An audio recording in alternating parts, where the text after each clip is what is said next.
Hey, thanks for watching the 103 GBF YouTube channel. I'm the Sandman with episode number 19 of The Coolest Guy I Know. This is a cool guy. I've known him for a long time. Don Swain. How are you doing today, Don? Mike? Don is, that was awkward. That was awkward. Don is one of the few people that calls me Mike, by the way. Don is a photographer who has shot all of our Hometown Honey calendars and posters. You're also assistant firearms director. Is that what you? Assistant firearms coordinator with the Evansville Police Department. That is quite a diverse career right there. Yeah, similar. You know, cameras, shooting, gun shooting. Well, I never thought of it that way. Well, anyway, let's talk a little bit about photography. And you and I have been part of the last few calendars and the current poster that's available now at Casey's Timeout Lounge. And you know, through all this process, all these years, we've only had a couple, 3 girls flake on us. Yeah, that's true, which is surprising because you would expect more, especially at the non-professional level. You know. When we say flake, we mean not show up for the photo shoot. And every photographer around here that I talk to has that problem, the same issue. Sometimes with the same girls, but we just move on and just find some more babes and keep on shooting, don't we? Yep. Yep. And it's been fun. We've had some unusual circumstances, some really hot days in the pool a couple of years ago. Yeah, a few sunburn days. Yeah. But this last shoot, the poster was all indoors, so it was quite nice. In fact, we shot several shots in this studio where we are right now. And let's talk about your other gig with the EPD. Tell me a little bit about what you do, like a daily schedule for you. Well, it's not. You can't lean that way too much. Remember, you'll cut your head off. Anyway, well, it's not what people think. A lot of people think that when you work with firearms training coordinators, you get to shoot a lot, and that's not the case. We do go to classes, and you know, my prior background prior to photography was military and law enforcement. So, but yeah, we don't actually get to shoot a lot. It's mostly organizing training, doing a lot of paperwork, keeping track of people's records and making sure, you know, everybody is getting their training hours. You did start out in the military, and then you were a policeman in Henderson. Yeah. For several years. Yeah. You worked with Billy Bowen, who's our police chief. Yes, well. Yes. He was pretty much the same back then. I have to admit, he's refreshing in the sense that he hasn't really changed other than mature. You know, so that's good. He doesn't seem jaded like a lot of guys get working long in the profession, and he really seems to still care about what he does. And he lets you grow this. Yes, that's so surprising. That's very cool. Yeah. But technically, I'm a civilian now, so. Oh, are you? Yeah. So. Well, tell me this. You changed careers. You got out of law enforcement for many years, and became a photographer, or maybe that's something you've been doing all along. What made you leave law enforcement in the first place? Well, that's a long story, and some of the older people here may remember. But me and the chief there didn't see eye to eye on a few things, and so I wanted to move in here to Evansville. And though I did do other things, I worked in retail management for about 4 or 5 years, I still worked on the side in the security profession. I was a licensed PI and a bail recovery agent for about 4 years here in Indiana. I didn't even know that. Oh, well, I thought you did. Basically, what a recovery agent does is, if somebody skips bond at a bondsman's post, they pay us a fee to track them down and bring them back in. Like Dog the Bounty Hunter? Oh, Lord, no. Dog, I don't want to say anything bad about Dog. He's definitely a unique individual. He does it all for TV. Is what he does. In I say real life, things like that type of behavior doesn't usually fly over well, especially with local law enforcement agencies. I bet. So, does it get hairy sometimes though when you're going after a guy? In some cases, you got to figure when you're going after somebody, they know they're going to jail. It's because their bond's been revoked, and that means they have to go in. They have to stand trial for something, depending on the seriousness of the crime, obviously. But generally, we haven't had too much trouble. Kentucky, in Eastern Kentucky was probably the most interesting one I did, and we chased this guy. He had a 4-wheeler, and we just chased him around. It was really kind of comical. And we weren't even going to take him in forcibly, because in Kentucky you can't without going through a certain process. We're just going to talk to him, literally. And he just kept running, and I managed to talk to his family and got him to turn himself in. So you but- say you didn't like clothesline him or something as he went by on the ATV? No, but Eastern Kentucky is an interesting place. It's a lot different than around here, that's for Right. darn sure. Yeah. I can say damn sure. This is YouTube. What the hell? But you were a PI also. And, is that the kind of PI that would like, you know, get hired by a woman to see if her husband's cheating, that kind of stuff, or insurance claims, things like that? Yeah, that could be. I never did any, cheating spouses. It's mostly insurance claims. I did a couple accident investigations. Basically, insurance claims, you go around, see if somebody's bottling, say if they claim they're handicapped and they're out there lugging 100-pound bags of concrete or whatever. Delivering notices for collections, stuff like that.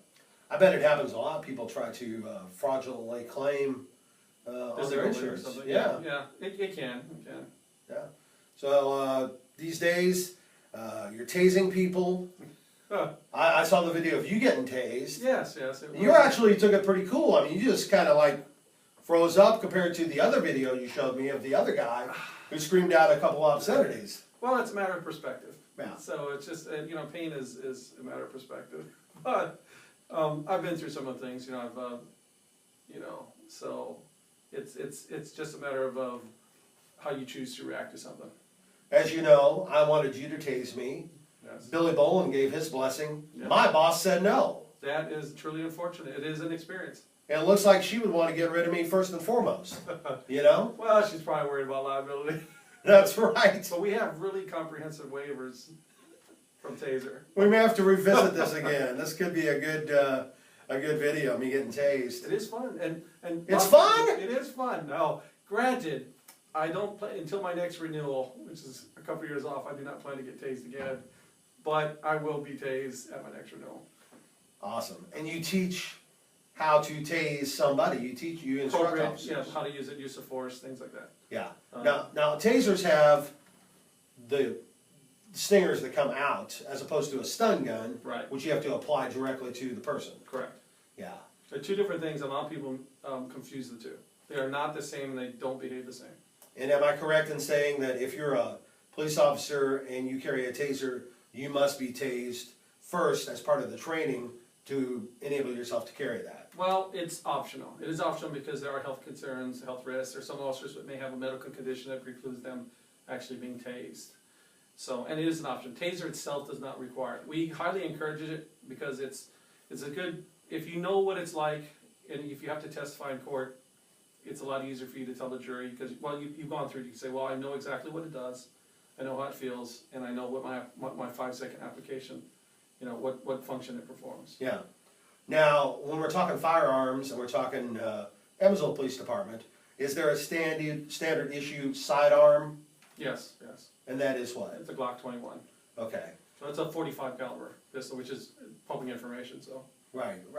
But there's also bigger hardware probably in some officers' pack for certain situations, I'm sure, including the SWAT team, but... Well, yes, you have a variety of rifles, shotguns generally. Shotgun would most likely be the biggest caliber weapon out there, as far as having double-aught or a slug.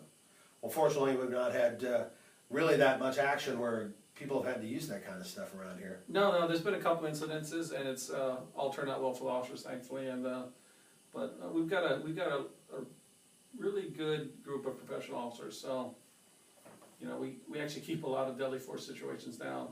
We should also mention Don is the official photographer for the police department and for Guns and Hoses, which is coming up too. Yep. Now one gives hope. Guns and Hoses coming up. That's always fun, right? And you get to photograph the ring girls too. Yes, I hear that. I haven't been too involved in the organization of them yet, but I hear in February we're gonna start shooting them. Oh, fantastic. Photographically speaking. I'll be Just gotta clarify that since we're talking about guns and other stuff too, right? You're right. You said that early on. Yeah. So people can find you on social media. It's Digital Panda Studio is your Facebook page. Yes. And that's where you can see lots of photos like the ring girls from Guns and Hoses in the past, and obviously the ones that will be chosen for this year too. I'm sure you'll have photos of them. Yes. Also a lot of the hometown honeys, and you also do, pretty standard photography work like weddings and senior portraits and things like that too. Yes, I do. I don't do a whole lot of weddings these days because of my primary job, and I'm kind of high selective on that. I have to say I've been pretty fortunate. Most of the brides, in fact, all the brides I've shot with have been excellent. You know, so none of the bridezilla stories to tell. And you and I are both ordained ministers. Yes, We officiated many weddings, and just one for me though. yeah. Well, as people know, I've talked about before, my wife passed away in November. Our wedding anniversary is coming up in the first part of February, but you officiated our wedding. Very honored to do that, and Yeah. you know, obviously, sorry for your loss. Well, I appreciate that. It's hard to, it's always hard, tough to say. You know, like what do you say? Yeah. So that's why I tend not to say too much. Yeah, you know, life goes on for everybody. But you've only done that one wedding, just ours? One wedding. It's not something I've volunteered to do often, so might be the only one. I've done about 6. Oh, right on, right on. I got some more planned. That's good. That's So if you and your wife ever want to renew your vows, I hope you'll call me. good. That might be kind of cool. Maybe in a few years. I don't know what's the procedure. It's like so many years, and you're supposed to renew. But since you're from Hawaii, let's go there and do it. That would be awesome. At least before it sinks. Yes. All right. First big tsunami. There's a little premonition of the future for you from Don Swain. It is an island. You know. That's true. And when California breaks off and falls into the sea, it's just going to be a mess out there. So, Don Swain, the coolest guy I know, episode number 19 in our series. Thank you so much for coming in, man. Sure. My pleasure. We appreciate it. And thank you for watching. Please subscribe to the 103 GBF YouTube channel, and you can win a fabulous prize. I'm not sure what our prize is this month, but we'll always have something cool. And you subscribe by clicking this button right above my head, and it's all gravy from there. So thanks for watching. Have a great day. See you again.